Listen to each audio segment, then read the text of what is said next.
Bem, meu nome é Haroldo Lourenço, né, sou professor de processo civil, né? Então, já venho de uma família, né? Meus pais são advogados, então minha família já é tradicional no meio do advogado, então já vi criado nesse meio jurídico, então sempre vivi, respirei esse meio jurídico da advocacia, nesse trabalho.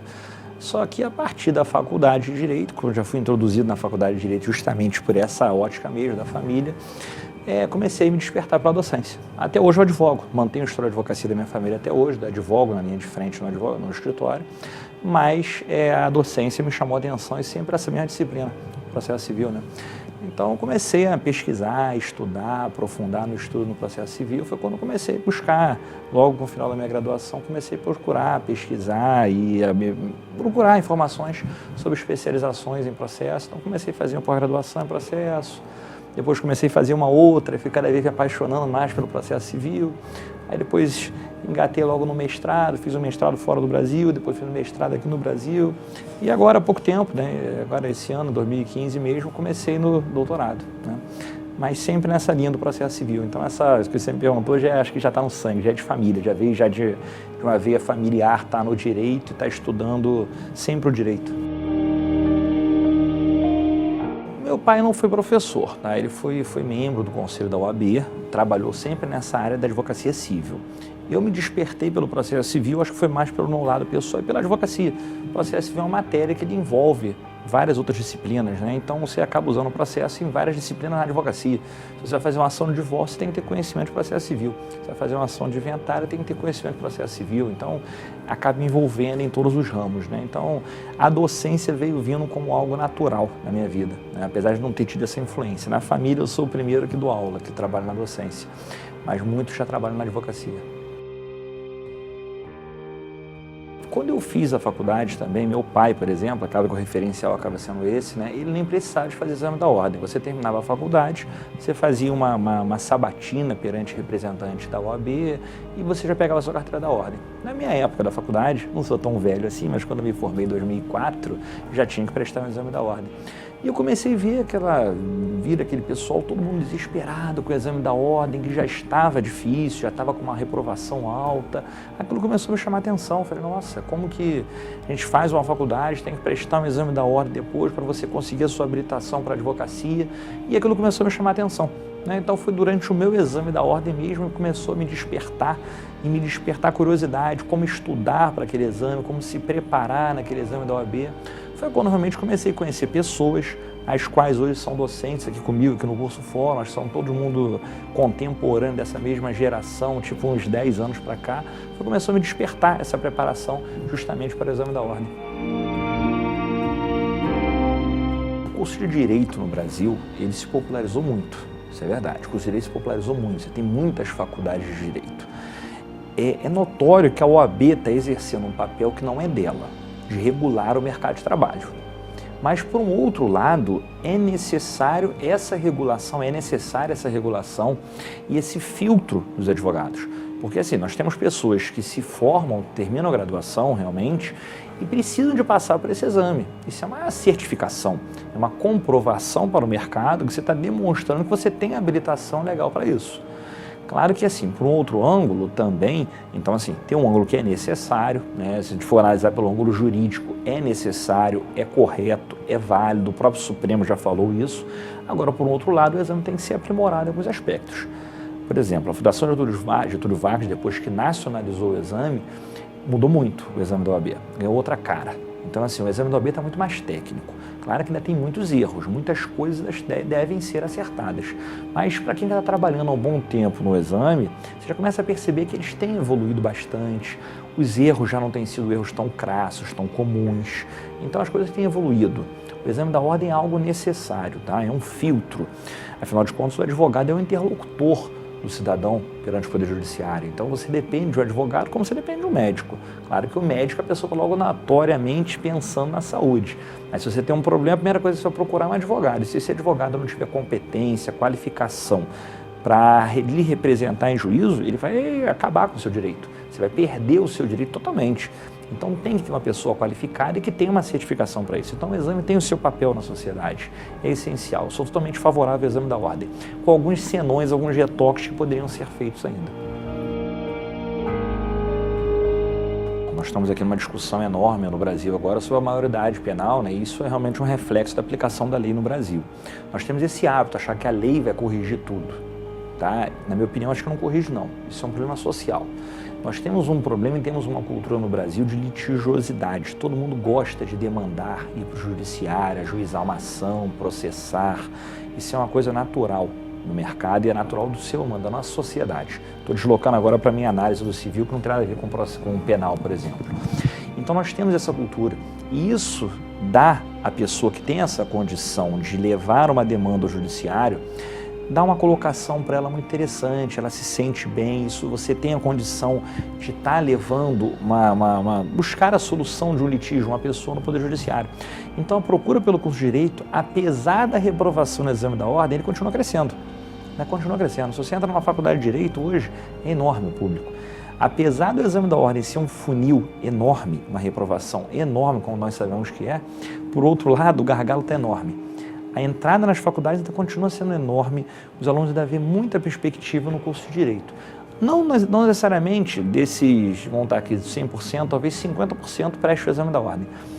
Os outros 50% se direcionam para concurso público, nos quais você nem precisaria da habilitação da OAB. Magistratura, Ministério Público, você nem depende disso. Você pode comprovar a sua prática jurídica por outros meios, não necessariamente pela advocacia.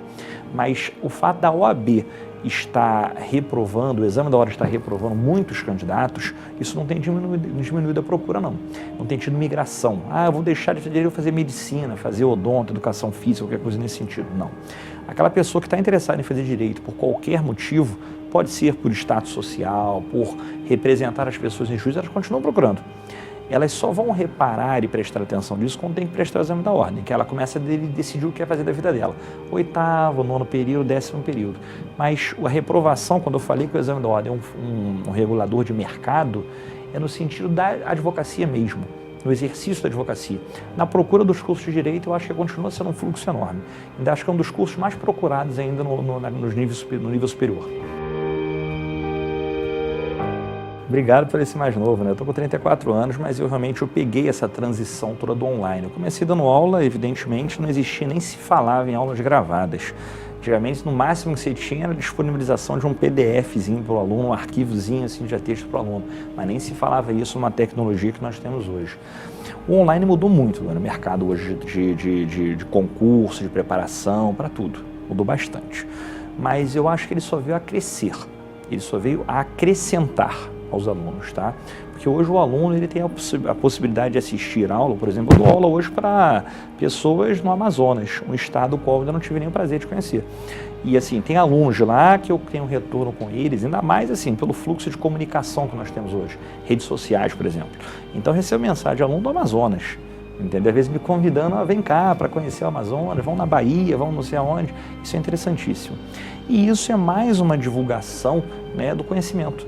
Todos os meios de divulgação do conhecimento, eu acho que eles são importantes. Então, eu acho que o online é essencial. Não vejo nenhum problema do online com o presencial. Nenhum problema mesmo. Eu não acho que o online vai tirar o presencial ou coisa nesse sentido. Eu acho que o online vem para acrescentar. É uma forma diferenciada de estudo. Me preocupa um pouco, e algo que eu tenho que se prestar atenção, como todos os mercados, o mercado fonográfico, todo o mercado passou por esse período. Algumas coisas têm que ser ajustadas, esse é um ponto muito sensível, até de estar comentando assim, mas a gente sabe que existe um mercado clandestino enorme do online, tá? Isso, o aluno perde com isso é prática criminosa, isso, o candidato, às vezes, que presta concurso público e se utiliza dessas aulas, ele pode ter um processo criminal que vai prejudicá-lo, então isso me preocupa nesse aspecto. Claro que os cursos estão tomando as medidas jurídicas para isso, as editoras, eu sou autor de 2 livros aqui para a editora, até do curso Fórum, Grupo Gen, Editora Forense, Editora Método. Então isso acontece em todos os ramos, né? Pirateiam meus livros, pirateiam minhas aulas, pirateiam as aulas de todos os professores dos cursos e a gente encontra elas por aí. Então, assim, tem processos, eu tenho uma ação contra o Mercado Livre que vendia minha aula, posso falar isso publicamente sem problema nenhum. Então, isso é um mercado que tem que ter um termo, tem que começar a ajustar isso. É claro que tem que chegar ao meio termo, tem que oferecer isso ao aluno. Eu acho que o que você tem que fazer é divulgar a informação, divulgar o conhecimento. Se vai ser de um preço mais acessível, um preço menos acessível, se vamos fazer pacotes mais atrativos de aula, algo tem que ser feito. Agora, esse ponto que eu acho que é um ponto sensível ainda para ser ajustado, mas eu acho que com o tempo vai se ajustar. A indústria fonográfica foi se ajustando, tudo foi se ajustando a isso. O importante é se divulgar a comunicação, passar o conhecimento, que eu acho que é a essência da docência. Quanto mais nós conseguimos divulgar a informação, conseguimos levá-la mais distante, isso que eu acho que é o mais importante. Então não vejo nenhum problema no online, gosto muito do online. Eu acho importante separarmos, tá? Eu acho que é importante ter dois produtos. O online, gravado em estúdio, como nós estamos aqui no estúdio, com toda uma estrutura, toda uma equipe trabalhando em cima disso, tá? Toda uma equipe trabalhando em cima desse trabalho. Então, assim, a pessoa que está do outro lado vendo, e até nesse que eu comentei, de estarem pirateando aulas, coisas do gênero, as pessoas nem imaginam o trabalho que nós temos dentro de um estúdio.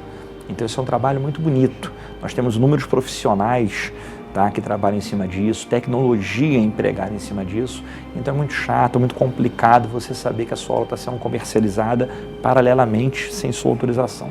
Agora, a aula presencial gravada é um produto que eu vejo que é diferente do produto online, puro.